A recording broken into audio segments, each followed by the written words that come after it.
주님의 임재 앞에서 주님의 임재 앞에서 권능의 날개 아래서 그의 능하신 행동을 인하여 찬양해.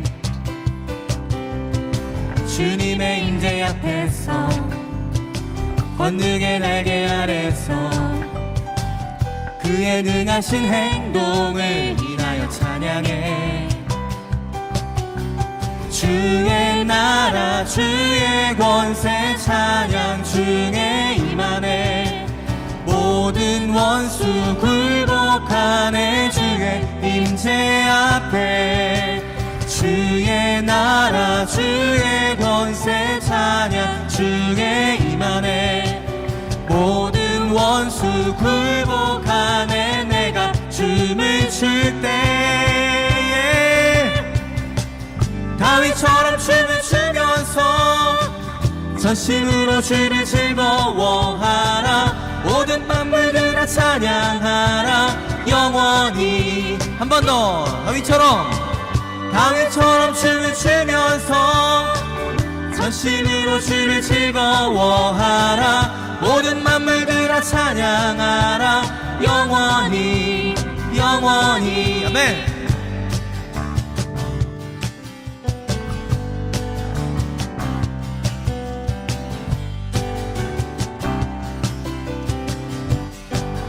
다시 한번 찬양합시다.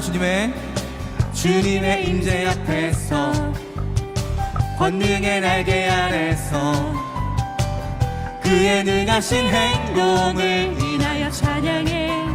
할렐루.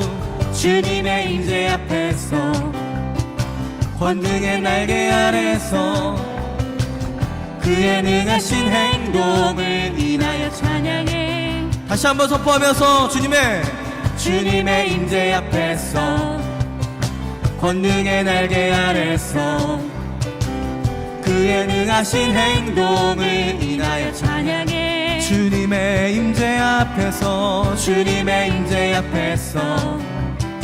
권능의 날개 아래서 그의 능하신 행동을 인하여 찬양해. 주의 나라 주의 권세 찬양 중에 임하네. 모든 원수 굴복하네. 주의 임재 앞에 주의 나라 주의 권세 찬양 중에 임하네.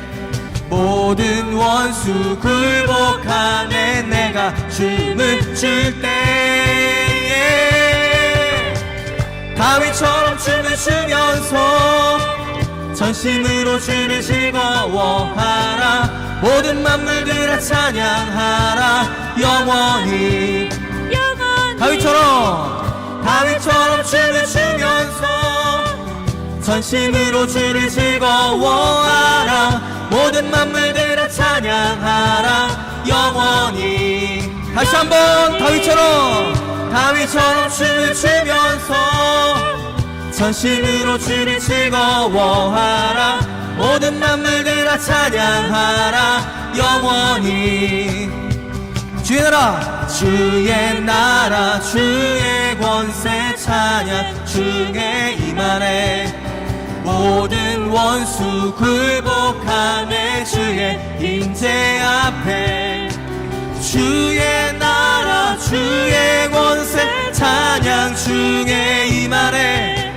모든 원수 굴복 내가 춤을 출 때에 다윗처럼 춤을 추면서 전심으로 주를 즐거워하라. 모든 만물들아 찬양하라. 영원히. 다윗처럼 춤을 추면서 전심으로 주를 즐거워하라. 모든 만물들아 찬양. 다시 한번 우리의 기쁨이시며 능력 되신 주님 앞에 다윗처럼 춤을 추면서 전심으로 주를 즐거워하라. 모든 만물들아 찬양하라. 영원히. 다윗처럼 진심으로 주를 즐거워하라. 모든 만물을 다 찬양하라. 영원히 영원히. 아멘 할렐루야. 주의 능력 찬송합니다. 아멘.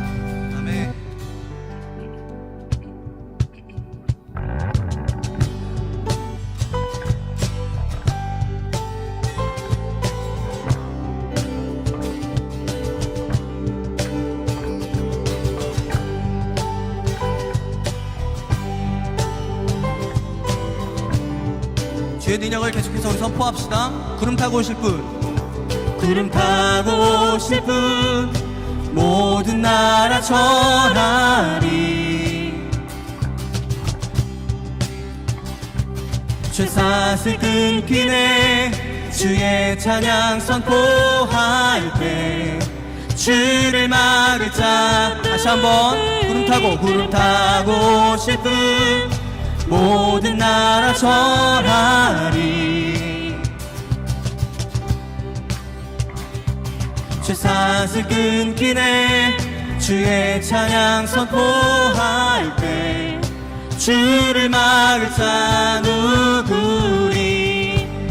우리 주는 사자 유다의 그 사자 크게 포효하며 함께 싸우시네. 주 앞에 모두 경배하리.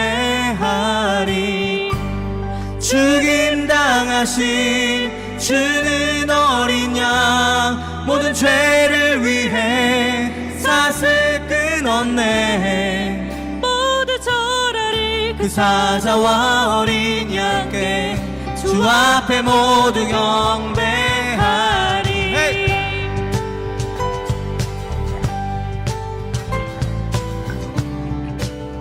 다시 한번 찬양합시다. 구름 타고 오실 분, 구름 타고 오실 분 모든 나라 전하리. 죄사슬 끊기네 주의 찬양 선포할 때 주를 막을 자 누구. 우리 주는 사자, 우리 주는 사자 유다의 그 사자 크게 포효하며 함께 싸우시네. 주 앞에 모두 경배하리. 죽임 당하신 주는 어린 양 모든 죄를 위해 사슬 끊었네. 모두 절하리. 그 사자와 어린 양께 주 앞에 모두 경배하리.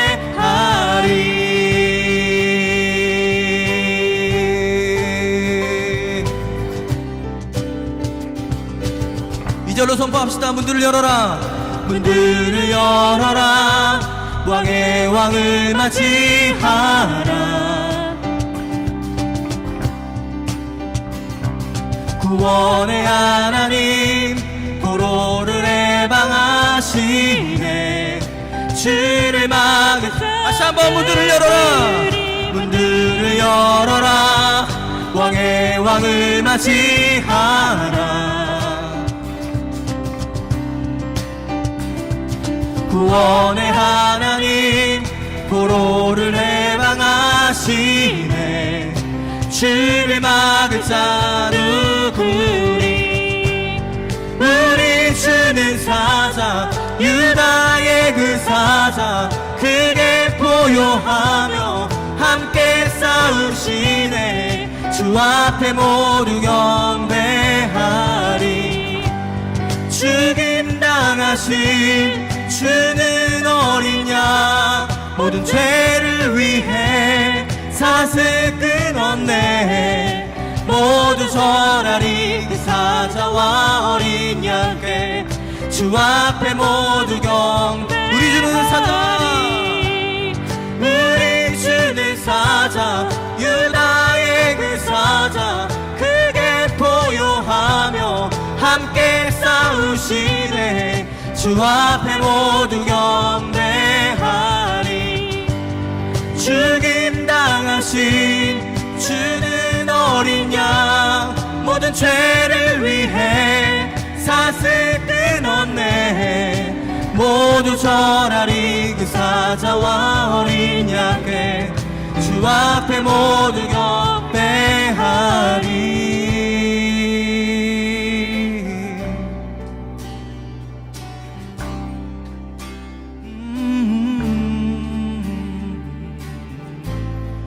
주를 막을 자 누구리 주를 막을 자 누구리 주를 막을 자 누구리 주를 막을 자 누구리 아멘. 주를 막을 자 누구리 주를 막을 자 누구리 주를 막을 자 누구리 누가 막으리 누가 막으리.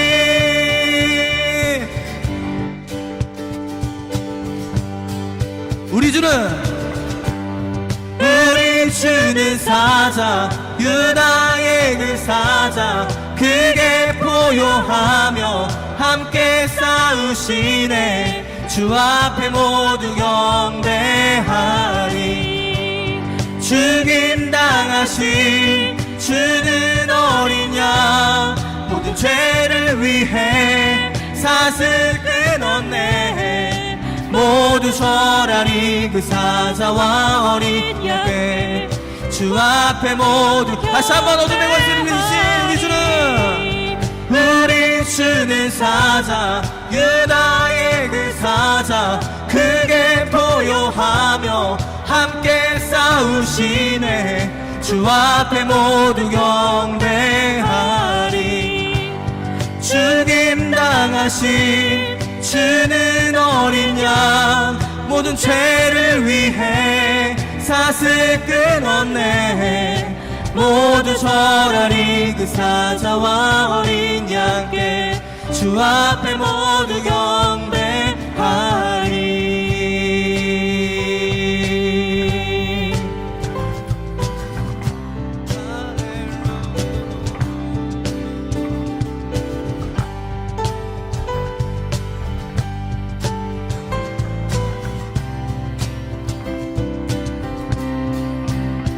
위대하신 우리 주 찬송에 영원히 찬양받게 합당하신 주님.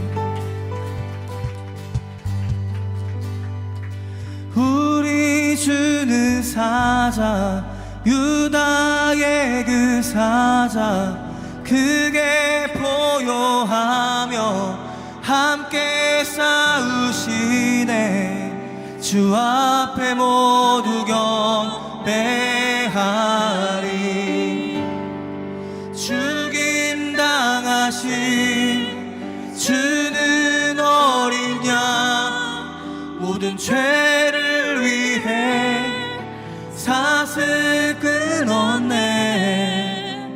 모두 절하리 그 사자와 어린 양께 주 앞에 모두 다시 한번 우리의 구원의 하나님 되신 주님 앞에 우리 주는 사자 우리 주는 사자 유다의 그 사자 크게 포효 우리와 함께 싸우시네. 주 앞에 모두 경배하리. 죽임 당하신 주는 어린 양 모든 죄를 위해 사슬 끊었네. 모두 절하리 그 사자와 어린 양께 주 앞에 모두 경배하리.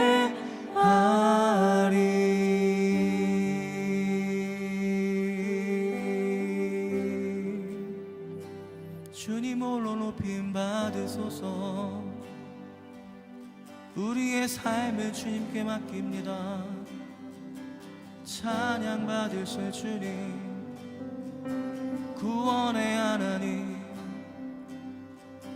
주님 인도하소서. 주님 따르길 원합니다.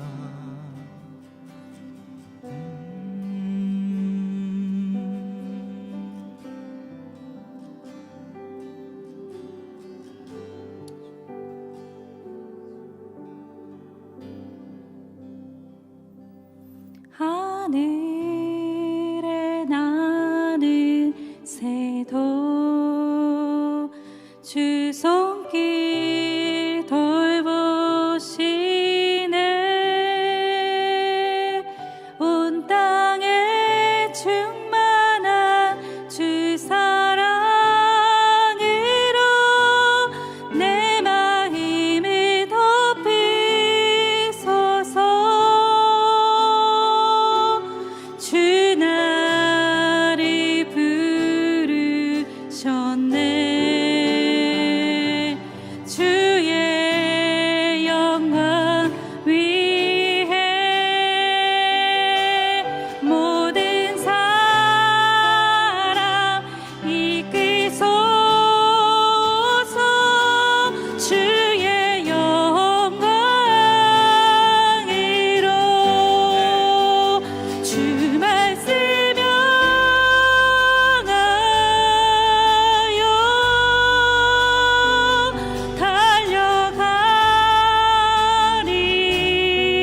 달려가리라. 힘도 아닌 능도 아닌 오직 성령으로 주 얼굴 향하여 달려가리라.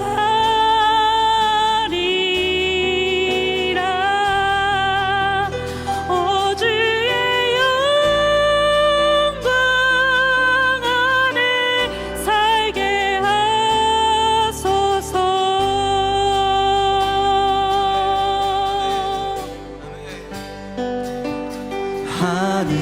하늘에 나는 새도 주 손길 돌보시네. 온 땅에 충만한 주 사랑 사랑으로 내 마음을 덮으소서. 주 나를 부르셨네. 주의 영광 위해 모든 사람 이끄소서.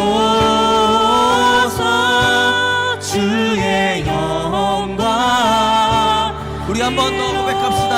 하늘에 나는 새도 하늘에 나는 새도 주 손길 돌보시네. 온 땅에 충만한 주 사랑으로 내 마음을 덮으소서. 주 나를 부르셨네. 주의 영광 위해 모든 사람 이끄소서.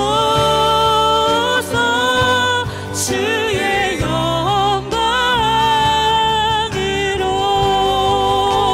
주 말씀 향하여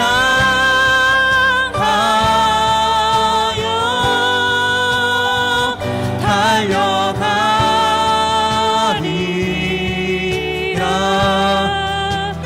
힘도 아닌 능도 아닌 오직 성령으로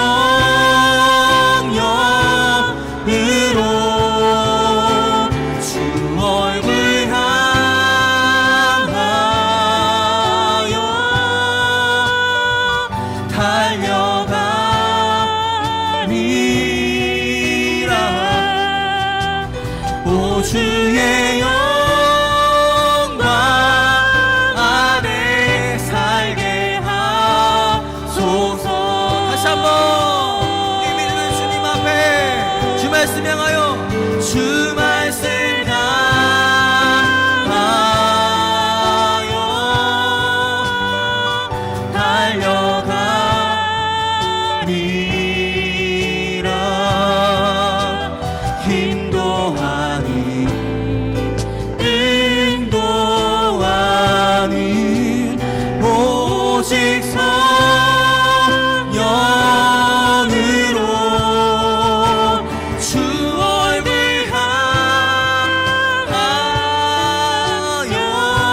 말씀하여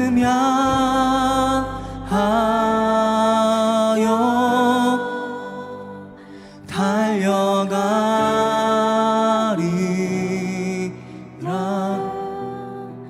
힘도 아닌 능도 아닌 오직 성령으로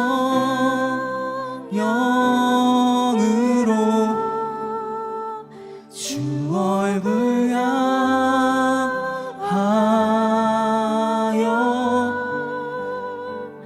달려가리라.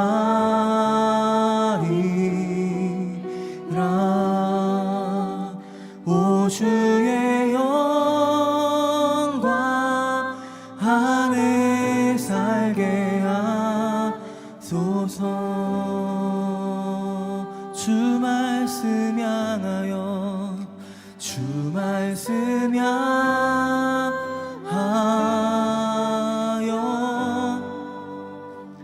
달려가리라.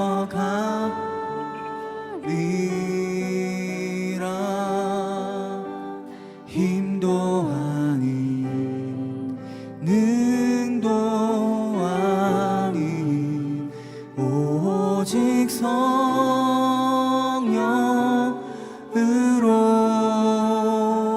주 얼굴 향하여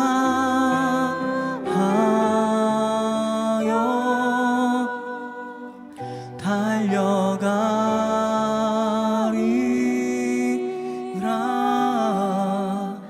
오 주의 영광 안에 살게 하소서.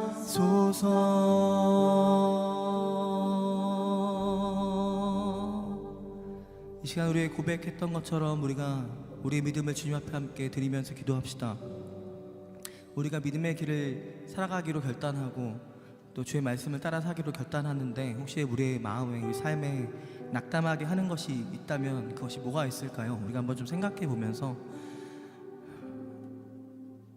정말 주님의 영광이 우리에게 가장 가치 있는 것이고 또 예수님만이 우리의 능력이시고 우리가 따라가야 할 길인 것을 믿는다면 우리가 그 어떠한 삶의 어려움들도 그것에 우리가 실족하지 않고 상처받지 않고 우리가 우직하게 굳건하게 주님을 따라갈 수 있다고 믿습니다.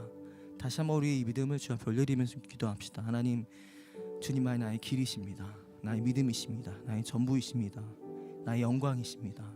나의 최고의 가치 되십니다. 주님아, 우리 가운데 영광을 받으시옵소서. 오늘도 우리 예배를 주님 받으시옵소서. 우리 함께 주님 앞에 기도하면서 함께 나아가겠습니다. 같이 기도하겠습니다.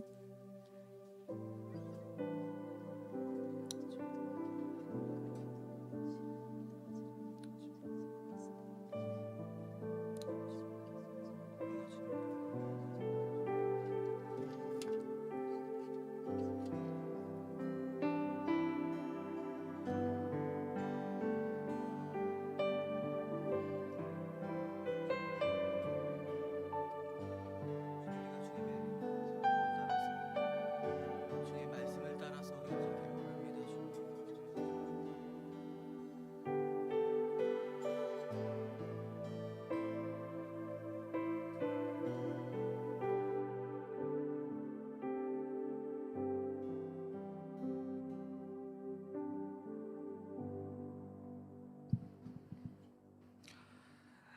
하나님 아버지 감사합니다. 오늘 이렇게 좋은 날에 같이 모여서 예배할 수 있게 하심을 감사합니다. 오늘 예배할 때 세상의 소음에 귀를 닫고 주님의 말씀에 귀 기울이는 시간이 되게 하시고 우리가 무뎌져서 놓치고 있던 우리에게 주신 많은 은혜들과 소명을 발견하게 되는 시간이 되게 하여 주십시오. 주님을 인격적으로 만나고 다른 모든 것보다 하나님을 향한 사랑이 회복되고 사람들을 향한 사랑이 다시 살아날 수 있도록 하여 주십시오. 주님의 성령으로 함께하사 주님의 뜻을 이루는 삶을 살아갈 수 있는 능력과 힘을 허락하여 주시기를 원합니다. 주님의 뜻을 전하는 선교사님들과 함께하셔서 캄보디아와 터키, 판교 그리고 세계 곳곳에서 하나님을 예배하는 자들이 더 늘어나기를 소망합니다. 이스라엘과 이란 간의 전쟁이 더 커지지 않기를 바랍니다. 우리는 두렵고 하나님의 뜻을 다 모르지만 다 알지 못하지만 모든 것이 협력하여 선을 이루실 주님의 뜻을 신뢰합니다. 예수님의 이름으로 기도했습니다.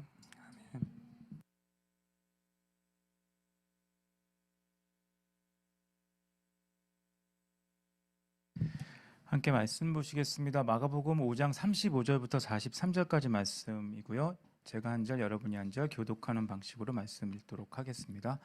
마가복음 5장 35절부터 43절까지입니다. 제가 먼저 읽겠습니다. 아직 예수께서 말씀하실 때에 회당장의 집에서 사람들이 와서 회당장에게 이르되 당신의 딸이 죽었나이다. 어찌하여 선생을 더 괴롭게 하나이까?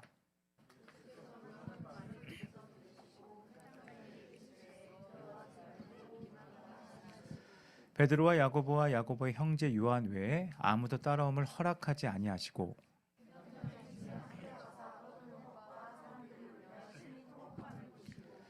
들어가서 그들에게 이르시되 너희가 어찌하여 떠들며 우느냐? 이 아이가 죽은 것이 아니라 잔다 하시니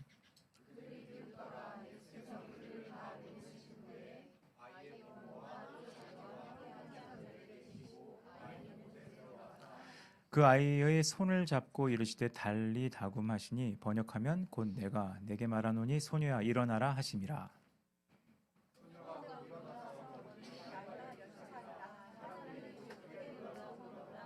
함께 읽겠습니다. 예수께서 이 일을 아무도 알지 못하게 하라고 그들을 많이 경계하시고 이에 소녀에게 먹을 것을 주라 하시니라. 아멘. 우리가 살다 보면 경험하는 일 중에 하나가 모두 공통적으로 있는 것이 한계라는 것을 아마 직면하고 사실 거라고 생각합니다. 이 한계라는 것 자체를 느끼는 그 수준은 아마 나이와 비슷한 것 같습니다. 아이들의 경우는 한계를 경험하기보다 어쩌면 아이들의 동심 혹은 상상력이 한계를 뚫고 넘어갑니다. 가지고 있는 장난감이든 가지고 있는 물건이 제한적으로 움직임에도 불구하고 아이들은 상상력을 발휘해서 그것이 한계를 뛰어넘어 마치 하늘을 나는 것처럼 생각하고 자신에게 없는 초능력이 있을 거라고 생각하고 자신에게 없는 미래가 앞으로 생길 거라고 생각하는 한계를 뛰어넘는 생각들을 아이들은 할 수가 있습니다. 근데 나이를 먹어가면 사람은 자동으로 현실적이 되고 한계라는 것을 경험합니다. 내가 어떻게 할 수 없는 일들을 너무나 많이 겪게 되고 그것이 내 앞에 다가오는 것을 겪게 되는데 그때 인간이 느끼는 것은 이제 무력감이라는 걸 느낍니다. 아마 여러분이 무력감에 빠진 어린아이를 보신 적은 없을 겁니다. 근데 무력감에 빠진 어른들은 우린 쉽게 만날 수 있고 내가 마음대로 통제하지 못하는 건강이나 내 어떤 선택이나 내 상황들을 어찌할 바 몰라서 방황하는 사람들을 우리는 우리 주변에서 쉽게 볼 수 있다는 겁니다. 오늘 본문의 주인공이 될 수 있는 사람, 이 회당장은 그런 한계에 부딪힌 상황에 있는 사람이었습니다. 22절부터 23절을 보면 회당장에게 있는 한계는 그 야이로라고 하는 이 회당장인데 딸이 죽게 되는 상황이 되었습니다. 아마 그 당시에 치료할 수 있는 방법이 전혀 없었던 것 같습니다. 한계 상황이었기 때문에 아마 예수님의 소문을 듣고 지난주에 설교한 것처럼 그 여인처럼 예수님을 찾아온 그런 모습을 보이는 게 이 회당장의 모습이었습니다. 근데 여러분 회당장이 누군지 아시나요? 회당장은 그 시대 회당의 일을 책임지는 사람이었고 유대인 사회에서 존경받는 위치에 있는 사람이었습니다. 그리고 회당장은 나이를 추정할 때 그렇게 어린 사람은 아니었을 겁니다.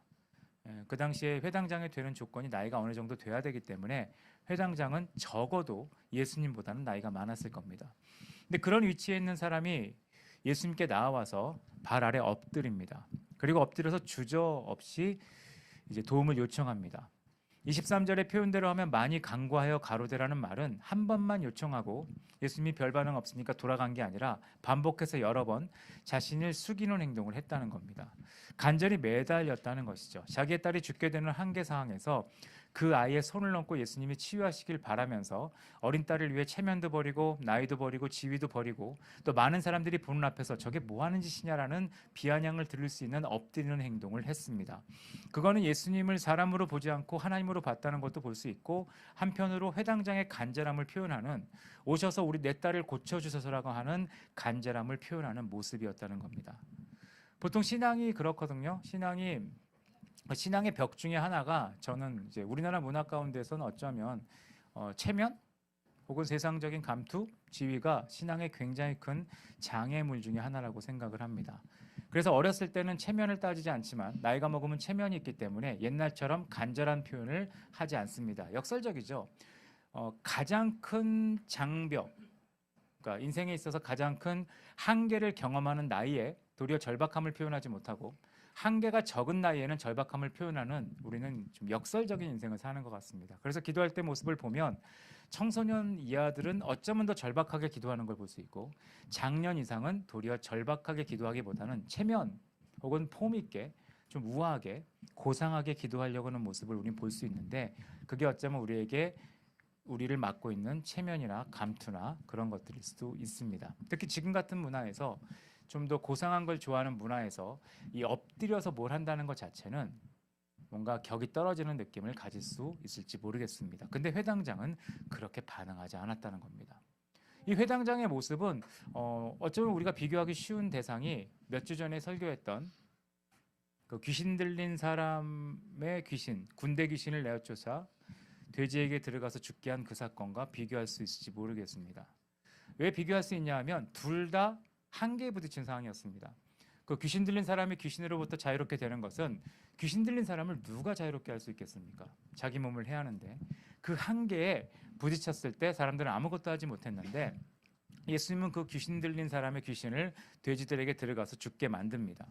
그런 놀라운 역사를 행하셨는데 재미있는 것은 17절을 보면 그 역사를 경험한 사람들의 반응은 여기서 떠나라는 걸 요청합니다. 떠나라고 요청하는 거와 내 삶 가운데 들어와 달라는 것은 굉장히 큰 차이가 있게 되는 거죠. 이 차이의 이유는 아마 쉽게 이해하실 겁니다. 그 돼지에게 들어가 있는 그 군대 귀신이 있던 그 상황에서의 사람들은 사실 예수님이 내 삶 가운데 들어오게 하기 위해 포기해야 될 것들을 포기하지 못한 것이죠.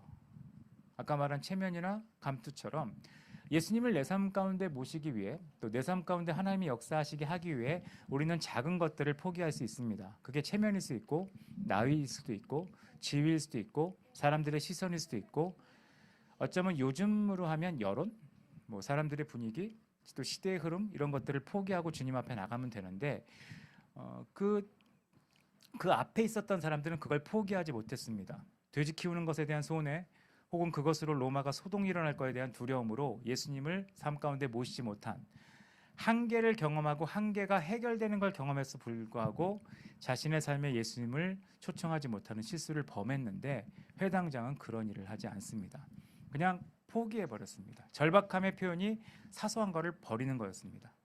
사소한 거. 어쩌면 그 사람에게 중요한 걸 수도 있어요. 한국 문화 같이 생각해 보면 체면은 어떤 사람에게 목숨 걸 만큼 중요한 일일 수 있습니다. 근데 그게 실제로 중요한 게 아니죠. 어떤 사람에게 무언가는 내가 모든 걸 버릴 만큼 중요할 수 있습니다. 하지만 그건 실제로 중요한 건 아닙니다. 우리 인생이 그렇잖아요. 우리 인생은 뭐가 중요한지 모르기 때문에 전 요즘 그렇게 삽니다. 요즘 현대인들은 뭐가 중요한지 모르기 때문에 그 어느 시대보다 바쁘게 삽니다. 왜 바쁘게 사냐면 뭐가 중요한지 모르니까 하나라도 안 하면 손해볼까 봐 다 합니다.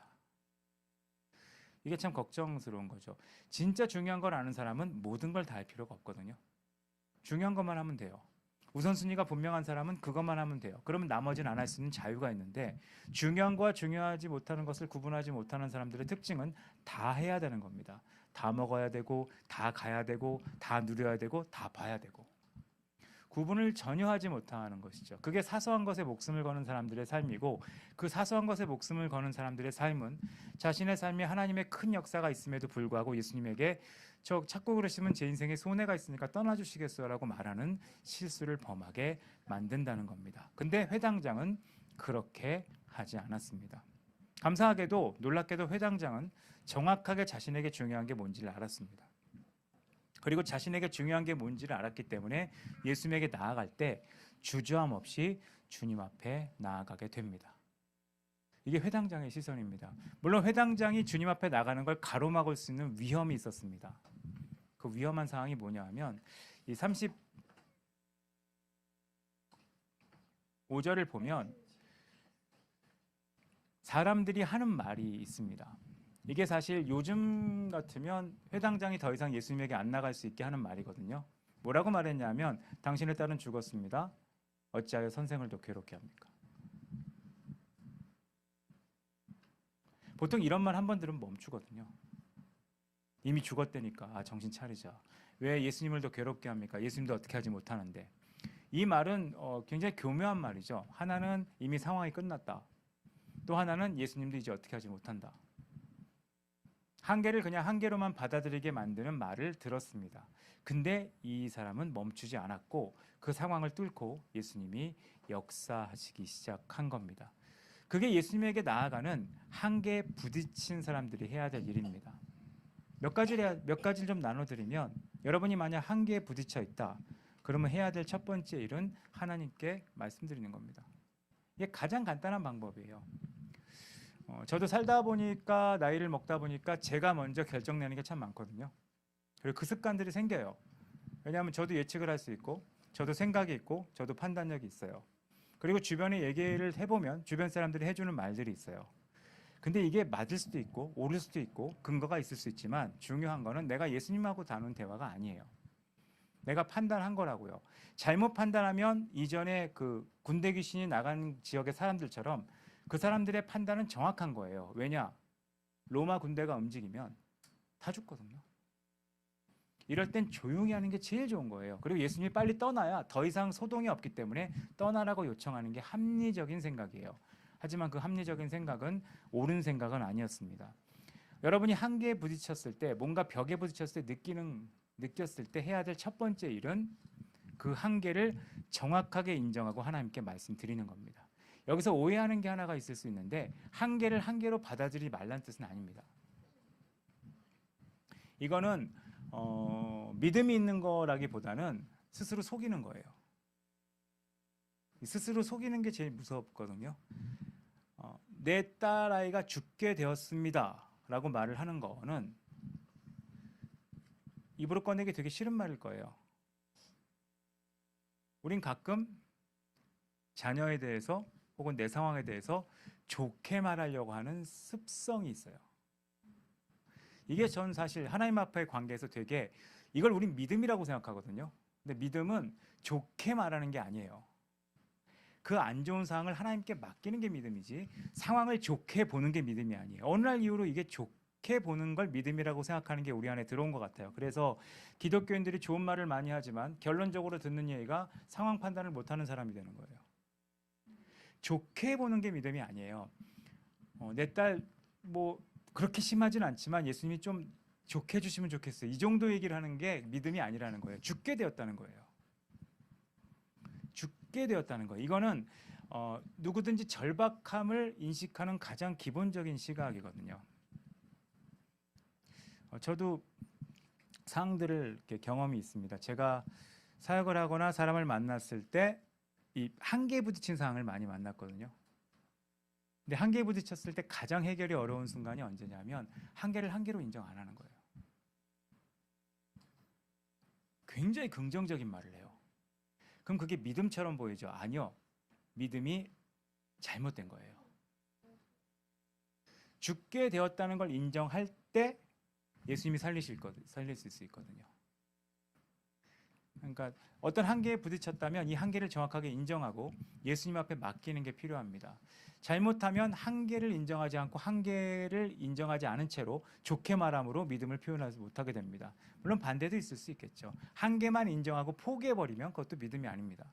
한계를 정확하게 인정하고 그걸 예수님에게 맡겨드리는 것입니다. 그러면 하나님이 그 일을 처리하신다는 거예요.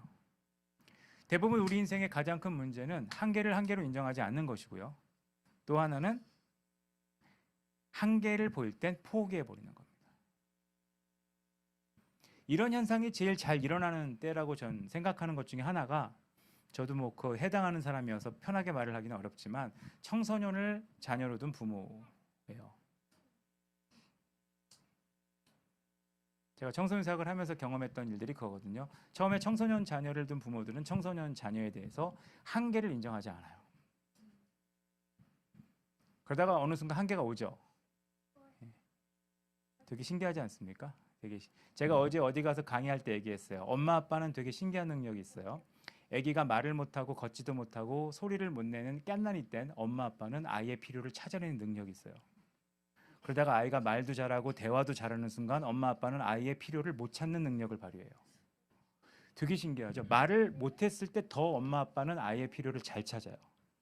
내가 말을 잘하고 말을 정말 잘하는 나이가 되면 엄마 아빠는 아이의 필요가 안 보입니다. 뭐가 보이냐? 내 필요가 보이는 거예요. 그래서 아이와 커뮤니케이션이 막히게 되거든요. 이게 한계라고 불리는 건데 대부분의 부모들은 한계를 인정하지 않습니다. 괜찮아요. 그러다가 한계에 부딪히는 때가 생깁니다. 한 고등학교 정도. 그러면 대부분의 부모님들이 어떻게 하냐? 한계에 딱 부딪히면 그걸 하나님 앞에 가져오기보다는 포기해버려요. 이게 굉장히 반복되거든요. 갈등도 비슷합니다. 갈등이 있는 사람들이 있단 말이에요. 그러면 갈등이 있으면 아니면 문제가 있으면 처음에는 이걸 거절해요. 아니래요. 그렇게 부정적으로 보지 말래요. 그러다가 딱 그 한계를 직면하면 어떻게 얘기하죠? 포기해버려요. 한계를 정확하게 보고 그 한계를 예수님께 가져오는 과정이 전혀 없다는 거예요. 그래서 이 사람에게 믿음이 발휘될 기회가 없는 거예요. 볼 수가 없기 때문에. 근데 회당장은 정확하게 한계를 경험한 거예요. 우리는 살 수가 없어요. 바꿔 말할까요? 예수님 아니면 살 수가 없어요. 한계를 정확하게 경험한 거죠. 그리고 그 한계를 어떻게 해결하느냐? 예수님 앞에 와서 얘기를 하고 있다는 겁니다. 내가 보기에는 한계지만 예수님은 하실 수 있다고 생각하는 거. 이거를 믿음으로 이 사람은 표현하고 있다는 겁니다. 예수님은 그 회당장의 믿음에 반응을 하셨습니다. 근데 문제는 그 반응하는 시간이, 반응하는 방법이 회당장의 기대하고는 조금 달랐다는 겁니다. 이 같은 사건이 연결되어 있잖아요. 혈루병에 걸린 여인은 너무 즉시 해결이 됩니다. 근데 여기에 아이는 즉시 살진 않습니다. 여기서 말씀하고 있는 하나님의 역사는 우리가 생각하는 시간에 우리가 생각하는 방법으로 하나님이 응답하시지 않을 수 있다는 걸 우리 가운데 보여주는 것 같습니다.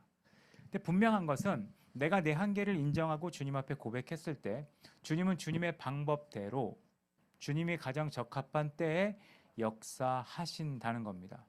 우리가 가져야 될 믿음은 무엇이냐면 내 조급함으로 주님을 제한하거나 내가 가지고 있는 내 수준으로 주님을 제한하거나 내 경험으로 주님을 제한하는 게 아니라 하나님은 하실 수 있다는 걸, 예수님은 하실 수 있다는 걸 인정하고 그거를 맡기는 것이 우리에겐 굉장히 중요한 태도라는 겁니다.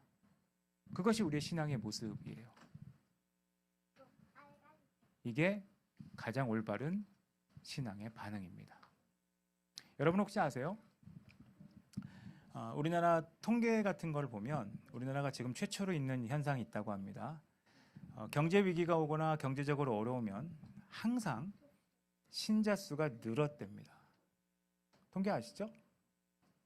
근데 우리나라가 지금 경기가 안 좋다고 불리는 지금 이때 거의 최초로 성도가 늘지 않고 신앙의 이벤트가 없는 거의 최초의 때라고 지금 불리는 때를 우린 살고 있습니다. 원래 우리가 아는 이론이 있거든요. 어려움은 하나님을 찾는다.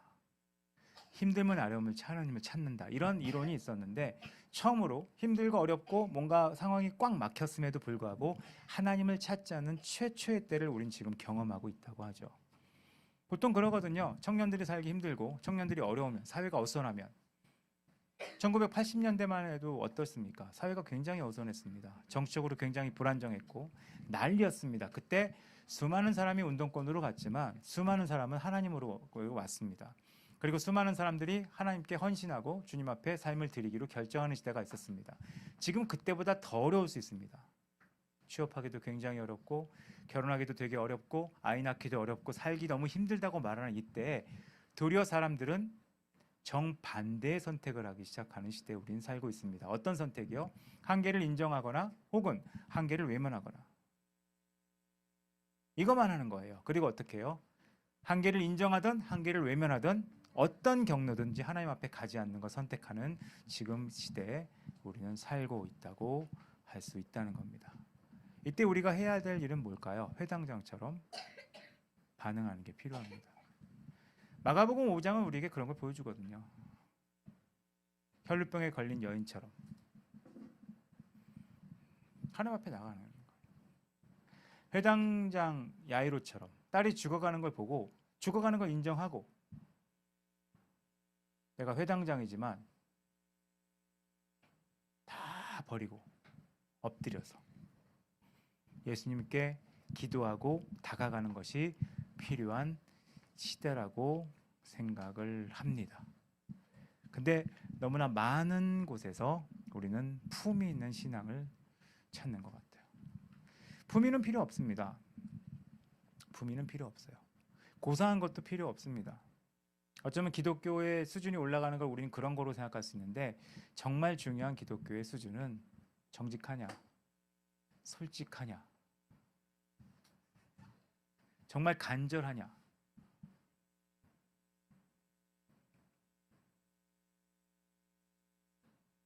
이거를 우린 갈급함이라 그러거든요.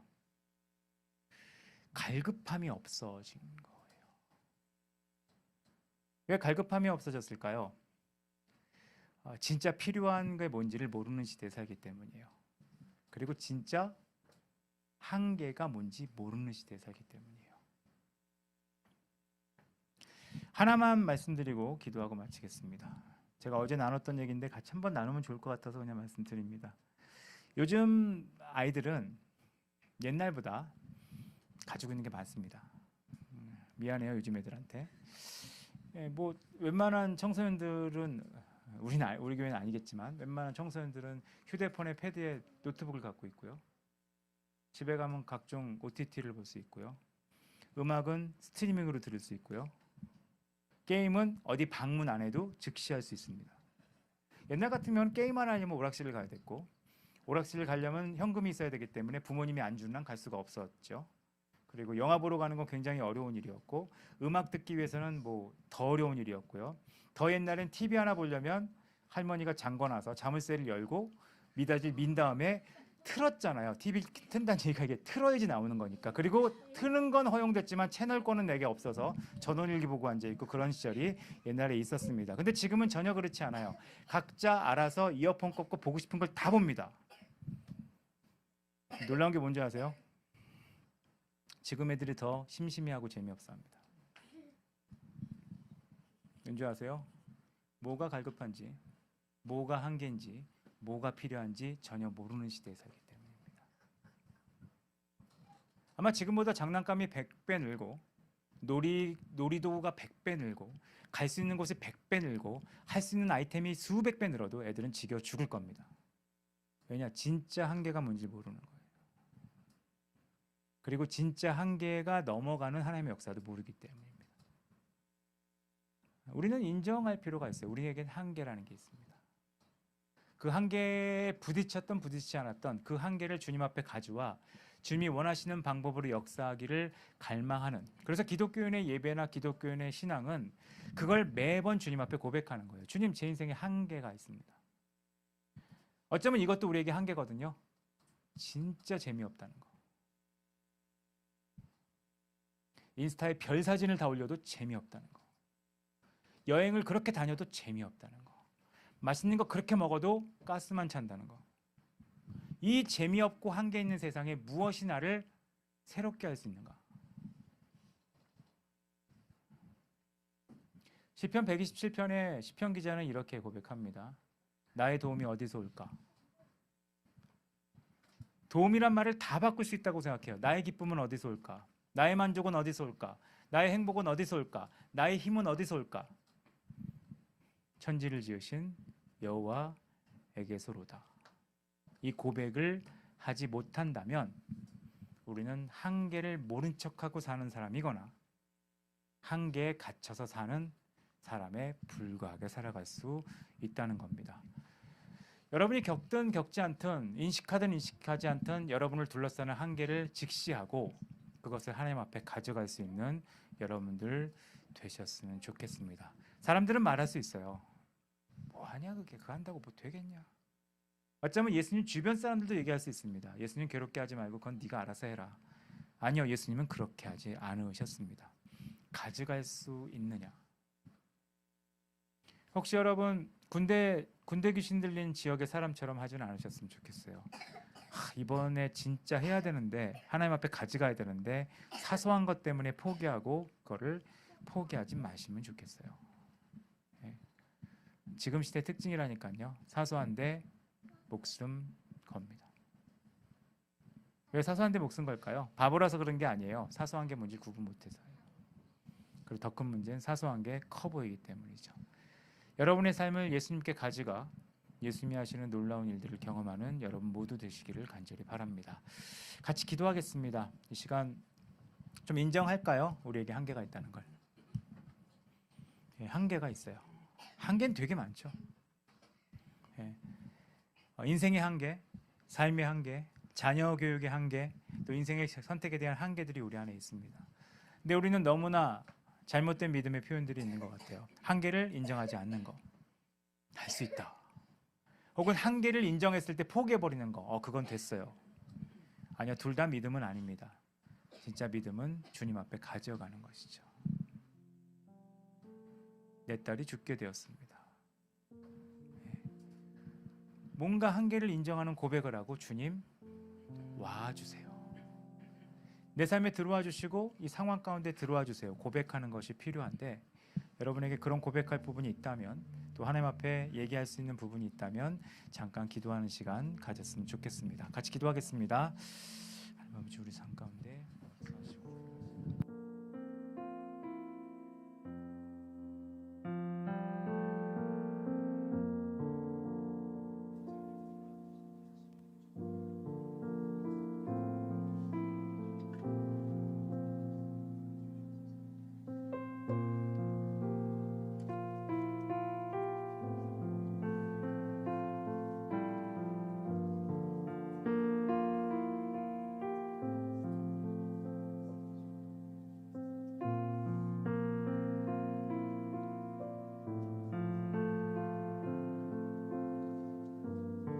하나님, 어떤 문제를 좋게 보는 것도 믿음이 아니고 어떤 문제를 보기만 하는 것도 믿음은 아닐 겁니다.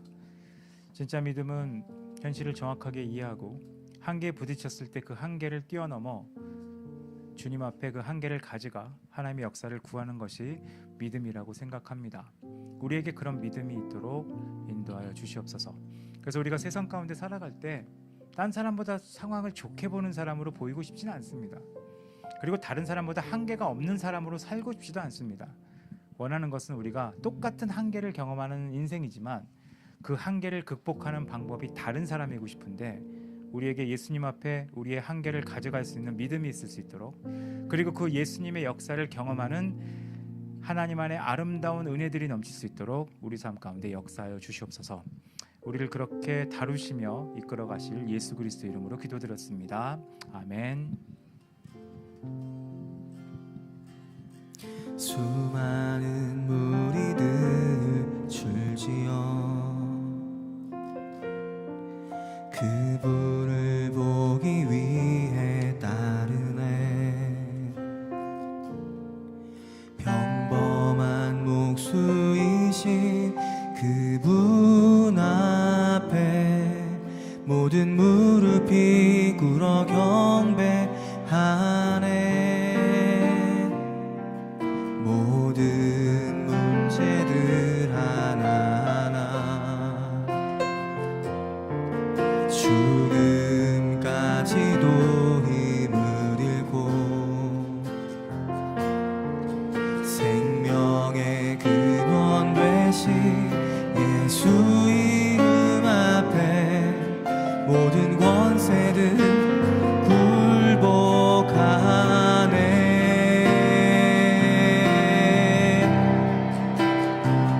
굴복하네. 예수 이름 높이세. 능력의 그 이름 예수 이름 높이세.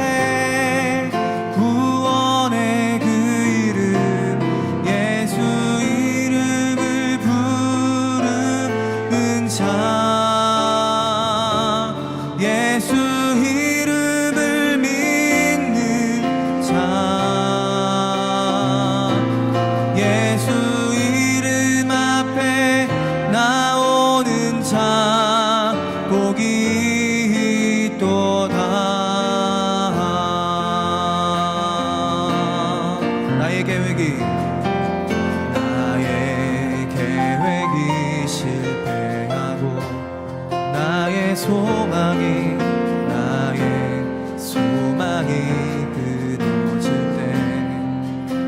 주관자 되신 삶의 주관자 되신 그분 앞에 나의 무릎을 꿇어 경배하네.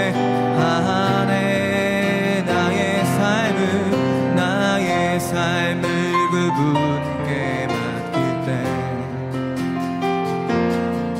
비로소 나의 마음 평안해. 구원의 반석 되신 예수의 이름을 소리 높여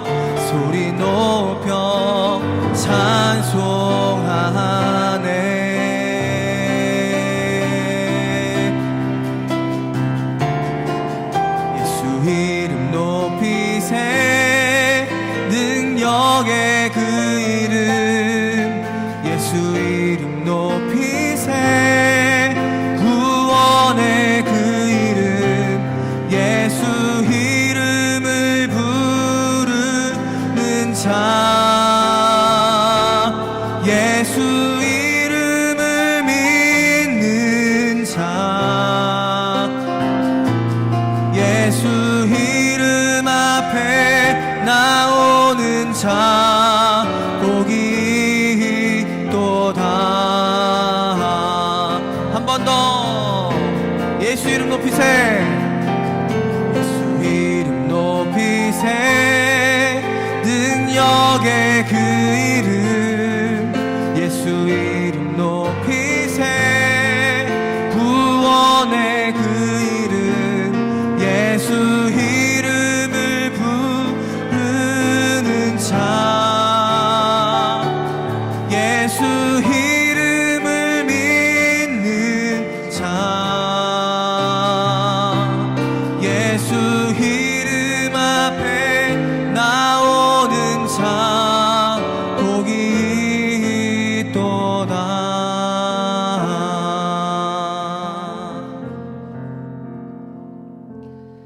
지금은 우리 주 예수 그리스도의 은혜와 아버지 하나님의 놀라우신 사랑과 성령 하나님의 교통하심이 수많은 한계를 부딪히는 삶이지만 그걸 기꺼이 예수님 앞에 가져와 주님의 놀라우신 역사와 응답을 누리는 여기 있는 모든 한 명 한 명의 삶 위에 이제로부터 영원까지 함께 있을지어다. 아멘.